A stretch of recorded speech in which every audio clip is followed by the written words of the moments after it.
Bonjour, je suis Fabrice Maignan, votre praticien en hypnose. Bienvenue dans cette nouvelle vidéo. Nous traversons tous dans nos vies des périodes où nous avons un être cher qui est parti. Que ce soit des grands-parents, que ce soit des parents, des enfants, malheureusement ça arrive. Et souvent ces périodes sont très difficiles, émotionnellement nous sommes perturbés pendant des périodes qui peuvent varier en fonction des personnes. Et je reçois de temps en temps des personnes qui ont eu du mal à justement à faire comme un deuil de ces êtres chers qui sont partis, et après plusieurs années, la perte de cet être est encore bien à leur esprit, faisant en sorte que d'une certaine manière elles sont assez déprimées. Alors en hypnose, eh bien, il existe plusieurs techniques qui permettent de faciliter cette période de deuil, de façon à ce que la transition d'un état d'être qui est peut-être dans la tristesse du deuil puisse changer et permettre à la personne d'avancer et d'être plus sereine dans sa vie à elle. Parce que c'est vrai que ce qui s'est passé, c'est passé, on ne peut plus rien y changer. Les êtres qui sont repartis, eh bien, on ne peut pas les faire revenir. Par contre, nous avons la responsabilité d'avancer. Alors justement, en hypnose, eh bien, on peut aider les personnes justement à dépasser ça. Alors, il y a quelques mois, j'ai reçu une personne qui, je crois que c'était un mercredi, m'appelait pour pouvoir demander de l'aide pour son mari qui apparemment était très malade. Et donc elle avait vu des articles sur internet pour pouvoir aider les personnes, mais en même temps, par rapport à l'hypnose bien sûr, en même temps, d'après ce qu'elle me disait dans la conversation, j'avais le pressentiment que la personne pour qui je devais faire une séance, eh bien, elle était proche de la fin. Alors, donc c'était sa femme qui m'avait appelé. Je lui ai dit, voilà, moi je peux pas venir aider ton tanné, parce que d'après ce que tu me dis, j'ai l'impression qu'il est vraiment malade depuis très longtemps, et que là, dans les jours à venir, c'est peut-être le départ qui va se passer, c'est peut-être il va décéder. Donc, écoute, je lui proposais donc de l'aider à elle quand ça arriverait, tout simplement. Et en même temps, je lui ai promis que de mon côté, j'allais voir qui, dans mon entourage, en tout cas, pouvait venir soulager son mari de ce qu'il vivait au moment précis où elle m'appelait.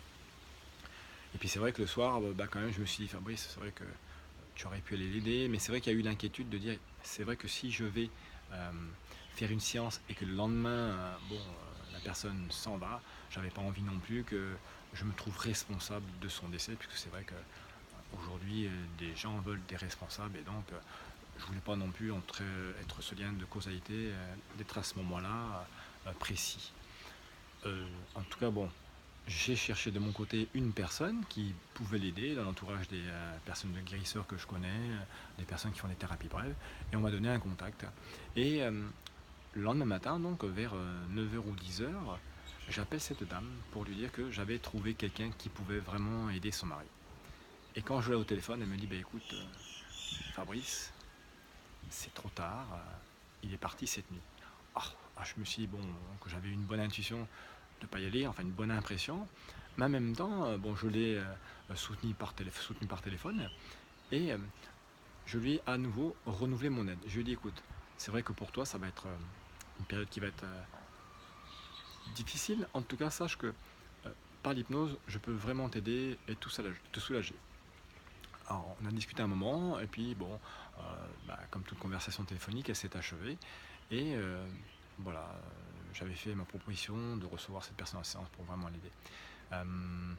Les jours se sont passés, et finalement, je crois que c'était après 15 jours, elle m'appelle, et puis en m'appelant, tout simplement, elle m'informe que depuis le décès de son mari, elle ne peut plus vivre chez elle, tout simplement parce que le soir de son décès, elle l'a trouvé, le soir du décès de son mari, elle l'a trouvé donc dans la salle de bain. Apparemment, c'était là que ça s'était passé, dans une mare de sang, parce qu'il avait dû tomber. Donc, apparemment, c'était une scène qui était assez horrible. Et en fait, cette image lui est restée à l'esprit, très présente, et l'a empêché, on va dire, d'être chez elle, bien, sereine. Donc en fait, elle était partie vivre donc chez son fils. Mais bon, ça ne lui convenait pas parce qu'elle avait une grande maison, elle aurait aimé réintégrer tout ça. Alors ce qui s'est passé, c'est que eh bien, on a pris un rendez-vous, donc on a discuté sur ce qui se passait, tout ça, et donc je lui ai proposé une technique. Et le lendemain, elle m'a appelé, elle m'a dit: «Fabrice, je suis rentré chez moi. Je me suis senti mieux. C'est vrai que je sais que mon tanné est parti, mais voilà, ce qui m'importait le plus, c'était de retrouver mon chez moi, ma maison, mon jardin, mes plantes, et ainsi de suite». Donc la personne était très bien. Alors c'était quelque chose de magique, surtout elle était étonnée, moi aussi j'étais étonné, parce que c'est vrai que ça s'est fait assez rapidement. Et puis après, on s'est revus 15 jours après pour regarder si tout allait bien. Et d'une certaine manière, eh bien, les choses étaient rentrées dans l'ordre, elle était contente d'être retrouvée dans sa maison. Enfin, tout se passait à nouveau normalement. Alors bien sûr, il y avait toujours un état de tristesse par rapport au départ de son mari, mais en tout cas, elle avait été vraiment beaucoup aidée par cette première séance qui lui avait permis de libérer cette image qu'elle avait ancrée et qui l'empêchait d'avancer. Alors je vous remercie pour cette vidéo, et si toutefois vous avez dans votre vie pareil quelque chose que vous vivez comme ça et qui vous empêche d'avancer, eh bien n'hésitez pas à me contacter, vous avez des informations qui sont juste en dessous. Merci, je vous souhaite bonne journée. Au revoir.